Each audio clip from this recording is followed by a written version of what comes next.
What is going on, you guys? I'm back again with a brand new travel guide, and in this video I'm going to be showing you Malta and the islands. There's Gozo, there's Comino, and this place is absolutely spectacular. But we are limited for time, so in this video I want to give you a comprehensive itinerary of the best things that you can do, the best tours that you can join in order to make the most of your time here. Tasting the Maltese food, the best restaurants, some of the best attractions, and of course, some beaches and viewpoints. So put your other travel guides away and let's get ready for this ultimate travel guide to Malta. Let's get into it.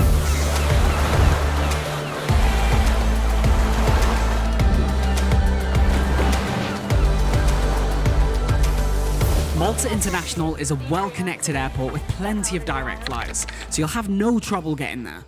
And once you land, you're going to want to go and get your hire car, and the way to get there is to leave the airport and to walk to this big grey building in the distance. There's many taxis, the Bolt app, and lots of public transport options to get into the capital. But after only 20 minutes, we parked at the MCP Valletta and was picked up in style by the Embassy Valletta Hotel, which is where we're going to be staying for the duration of this trip. The room isn't actually ready just yet, so we found this cafe called Caffe Cordina, which is a really lovely outdoor cafe. Serving authentic Maltese snacks and light dishes like this salmon focaccia and the tuna sandwich that my dad ordered. Beautiful, very tasty. You will be dining with pigeons though, so if you're not a fan of flying vermin, then this probably isn't your spot. By now, the hotel was ready, so we checked in and dropped our bags. The rooms had a super modern finish with a luxury aesthetic, premium products, a balcony with unreal views, and since it only opened in 2020, it's probably your best option if staying in Valletta. Since we had an early morning flight, we spent our first day relaxing on the rooftop pool with some drinks and soaking up the scorching sun. This is just an absolutely beautiful place to experience a sunset. This roof terrace here, absolutely beautiful. And from here you've got a great view of the oldest saluting battery in the entire world, where cannons are fired twice a day at 12 and 4 p.m. And there's another... We then got ready for dinner and walked through the streets of Valletta, where you'll find all these lovely little restaurants with outdoor seating. It is so beautiful around here. But we went to the Ordnance Pub, where we sat outside drinking local Chisk beer, ate pretty average food, watched the football, and had an early night because we had a big day ahead of us. If you want to visit all the highlights of mainland Malta, then today is your day. We were joined by local tour guide Dennis for a walking tour of Malta's capital, Valletta.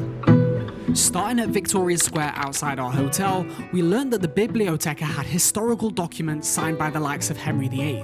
Before wandering over to Palace Square, the Maltese equivalent of Buckingham Palace, where Malta was presented the George Cross for their bravery in the Second World War. We visited St. Paul's Cathedral, where the Queen and Prince Philip would worship when they lived in Malta, before making our way walking down Republic Street, which is the main street in Valletta. Full of British influence, since the British governed Malta until the 1960s. And whilst here, pick up 2 tickets to visit the Hypogeum tomorrow from the National Archaeological Museum if you haven't already booked in advance. You're probably wondering how come Malta has been invaded so many times by so many different maritime nations. And it's because there are 5 harbours and 5 ports, and it's only 90 miles from Africa and 60 miles from Sicily. So it is perfectly located, and that is why, of course, it has come under attack so many times. But stroll through Upper Barrakka Gardens, where you can see the 3 cities of Malta, Vittoriosa, Senglea and Cospicua, that we'll visit tomorrow.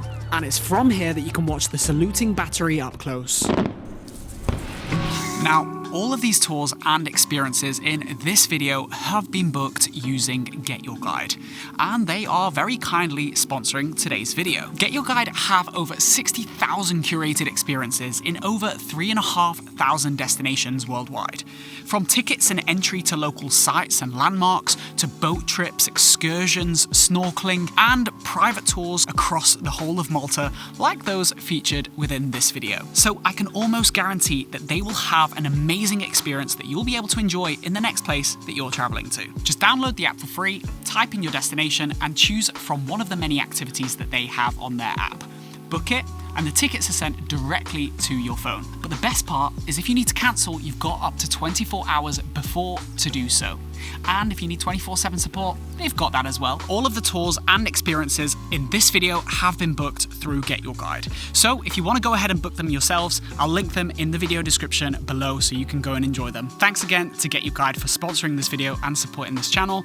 Let's get back to Malta. It's time to leave Valletta, so make your way over to Malta's famous fishing village, Marsaxlokk. Wander around and admire the beautifully coloured lut suits, which is how fishermen identified each other in the mist before the invention of radar. Quick coffee stop at a very authentic Maltese spot. Where we enjoyed a traditional Maltese drink. Kinnie. Kinnie.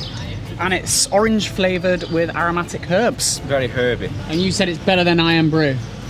Whoa.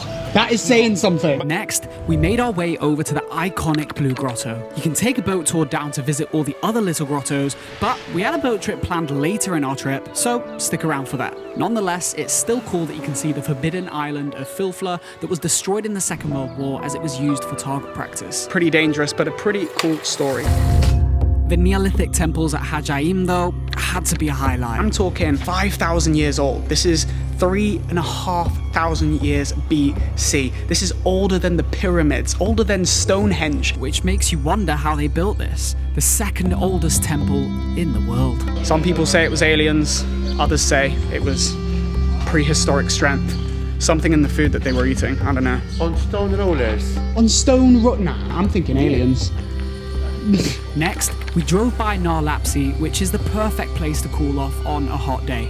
And nearby, there's a reverse osmosis plant, which is where the tap water in Malta is made okay for drinking. In the distance, we've got Dingli Cliffs. Which I thought was pretty underwhelming, so don't bother. But it was worth it for the prickly pear. Prickly pear. Really, really good. Do you know what? I'm going to get the prickly pear juice. which is grown locally on the island. Our last stop was my favourite. Its charm felt like a film set, so there was no surprise they chose to film Game of Thrones here. If you're going to come anywhere in Malta, you have to add Mdina to the list of places because it is so charming in itself. Like, look at this area. It really reminds me of being in Italy. Beautiful buildings. It's just amazing to just wander through and just get lost in these streets. And it also has the best cake shop with unreal views of the capital and neighbouring cities. Very, very nice to relax after that long day of walking. One of the best cakes I think I've ever had. That is something else. Come here, get your cake here, you'll understand why. Back to Valletta, from Mdina, in we get. Ugh. After driving back into the capital, we head to dinner at Guze Bistro for a tasting menu. I got the land one, my dad got the sea one. There's two options. Which was pretty good, and the interior felt authentically Maltese. We've explored Valletta, but today is about discovering its three surrounding cities. Starting in Senglea, Dennis explained that much of Valletta was rebuilt after being destroyed in World War II.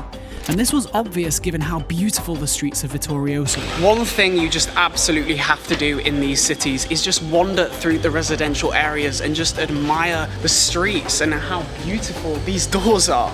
It is wonderful. Everything's so old and it feels like you're walking back in time. The coolest letterbox I've ever seen. Because they don't want to ruin the doors, that's why. The doors are so nice, they don't want to end up sticking a hole in there. After marvelling at doors, took a 10-minute drive to the Hypogeum, a 6,000-year-old Neolithic labyrinth of underground tunnels once used as a prehistoric burial ground. Before making your way back to Vittoriosa, as there are two ways of getting across the river. One of the ferries or this more authentic boat, which is known as a Diza Tal Pass. Such a cool experience and an absolute must when you visit Malta. And it's only €2. Or if you want to do a full harbour tour on one of these boats, it is €8. So it's not expensive at all, and it is definitely worth it to see Malta from the sea. Head through Victoria Gate and you'll be constantly reminded of the British heritage. Wow, they actually work. Take your time through these streets before visiting St. John's Co-Cathedral. It is quite unassuming from the outside, but that is where it gets you, because as soon as you go inside, you see how absolutely stunning it is. We said bye to Dennis before heading back to Caffe Cordina to pig out on authentic Maltese snacks. I've got two pastizzis, which are basically pastries, either filled with ricotta cheese or mushy peas. Very, very nice. How's it compared to English pastries? Far better. Nice, crumbly. After finishing a delicious lunch, we spent the afternoon relaxing back at the hotel. Sunsets from up here are incredible, But it's time to get ready for dinner, so head over to Rampila for an authentic experience in a beautiful setting. You can either eat in the old military bunker or with views of the city gate. We're starting with the al-yotta, which is a traditional fish soup, which is normally eaten during Lent when meat is forbidden. Where's the fish? Where's the fish? They actually use the whole fish. They use the tail and the head to create that lovely, delicious, fishy flavour. Followed by the Maltese rabbit. All in, it was a great experience, and we finished the evening wandering around the busy streets of Valletta, which really comes to life at night. So find a bar, have a drink, and take it all in. Very lively. Very cool. In today's full-day tour of Gozo Island, we're going to visit all of its highlights, but not before visiting two of Malta's best beaches. So this is known as Riviera Martinique. The water is absolutely stunning, and also it's a sandy beach, which is quite rare for Malta. There aren't many sandy beaches. With a restaurant and Golden Bay Beach next door, you've got everything you need for a beach day. But we had a 45-minute drive to the port where our ferry was ready to depart. We made it onto the ferry at the nick of time. It only takes around half an hour to get to Gozo. And a return costs €15 with a car or just €5 on foot. And we are at Gigantia temples, which also date back to 5,000 years ago. I really enjoyed this temple since there was a museum giving context on how they were built with the tools they used. Gets me is how on earth people who were a lot smaller than us, they managed to haul these. That's what baffles me. Took them. It's amazing. Yeah. Almost like walking back in time seeing this. It is so crazy. Now, if you fancy chilling on a beach, Rampila is one of your only sandy options on Gozo, but we chose to continue on to Valletta, where you can also swim or scuba. But it is pebbly, so we chose to continue on to one of Gozo's most famous landmarks. The old Azure Window is just over here in Duera, but unfortunately a storm in 2017 resulted in the collapse. But Game of Thrones still had to get there first. Now, Victoria is considered the capital of Gozo, and the Citadella was stunning to wander through. But for me, the highlight was walking its walls, taking in the views, and imagining what those same people saw 3,000 years ago. We had some refreshments on the wall before picking up some local pastizzi. 40 cents for a pastizzi.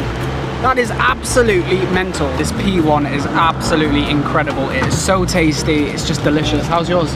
Excellent. We then checked out Xlendi Bay, which is popular for tourists given the bars, shops and hotels. And there's some nice restaurants by the water to watch the swimmers and water sports. So right here are some freshwater springs which run all year round, which is where Locals still do their washing. So come check out this age-old tradition before heading back to the port. But unfortunately, we did just miss the boat, but not to worry because these boats do come every 45 minutes and then we're gonna get going back to Malta, back to Valletta, and then call it a day. Thank you so much, Dennis. We then said bye to Dennis and our driver for an amazing few days.